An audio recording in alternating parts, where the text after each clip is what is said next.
ورجعت لكم بعد ما عملت، انا عايزه اعملها 11 صف. انا جيت عملت 10 صفوف، 1 2 3 4 5 6 7 8 9 10. طب الصف ال11 انا هعمل ايه بقى؟ اهم حاجه نتاكد ان احنا دخلنا العقده ما بين الخرزه عشان تبقى الشنطه متماسكه معايا. عندي طرفين الخيط، هعمل ايه بقى عشان دي فيها تركايه بسيطه؟ هعمل ايه؟ همسك طرف خيط، اي طرف عادي تمام، هحط فيه 3 خرزات في طرف واحد، والطرف التاني مش هحط فيه حاجة. هعمل ايه؟ هرجع في نفس الخيط اللي احنا في نفس اخر خرزة احنا دخلناها كده بالشكل ده تمام، واجيب الطرف التاني وادخله كده واشد.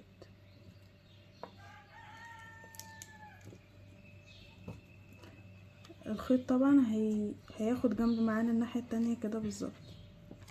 هعمل ايه بقى؟ اهو كده زي ما انتوا شايفين. انا بقى راح جاي زي ما اتعودنا هندخل الخيط العقدة في نص الخرزة كده، اتجاه الخيط اتغير معانا. هنمشي بقى، هنعمل الصف التاني هنحط الخرز فين؟ هنمشي دايما في طرف الخيط اللي بره. هوريكم ازاي. عندي الطرف اللي بره والطرف اللي جوه. الطرف اللي بره ده هعمل فيه ايه؟ هحط فيه 3 خرزات تاني، 1 2 3، وهرجع في الخرزة التالتة بالشكل ده كده بالظبط، وهاخد طرف الخيط التاني من غير ما احط فيه اي حاجة واشد، واتأكد ان اهم حاجة العقدة جوه الخرزة. طيب هعمل ايه بعد كده؟ كده بقى عندي شكلها كده، في خيط شمال كده وفي خيط اليمين. هعمل ايه؟ هحط الخرز فين؟ الخرز هيتحط في الخيط اللي بره على طول. وهنا هندخل هنا نعمل ايه بقى؟ الخيط ده هنعمل فيه ايه؟ هندخله جوه الخرزة دي، يعني هنا الخرزة اهي واحنا هندخله هنا بقى، يعني الخيط اهو هندخله هنا،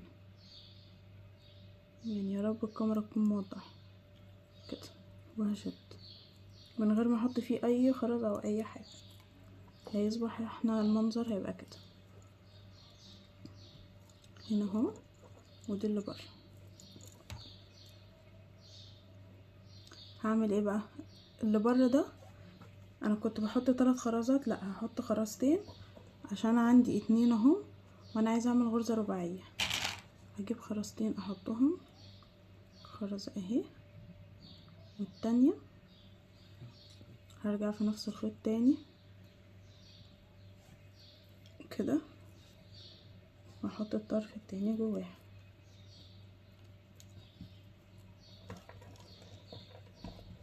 وهشد كده. هتأكد ان الخيط جوه.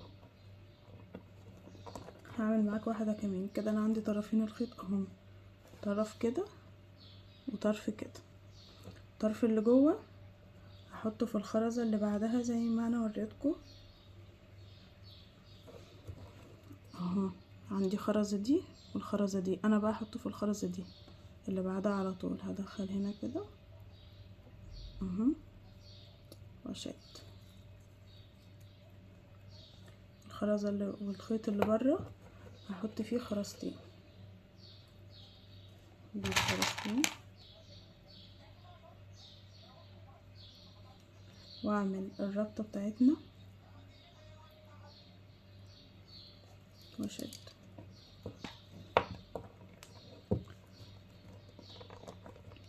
اهم حاجة نتأكد ان العقدة جوه الخرزة، عشان لو بره كل اللي احنا عملناه ده هيفك تاني. وهفضل بقى اكمل لحد الاخر، وهبقى ارجع لكم في فيديو تاني واوريكم تكملة الشنطة.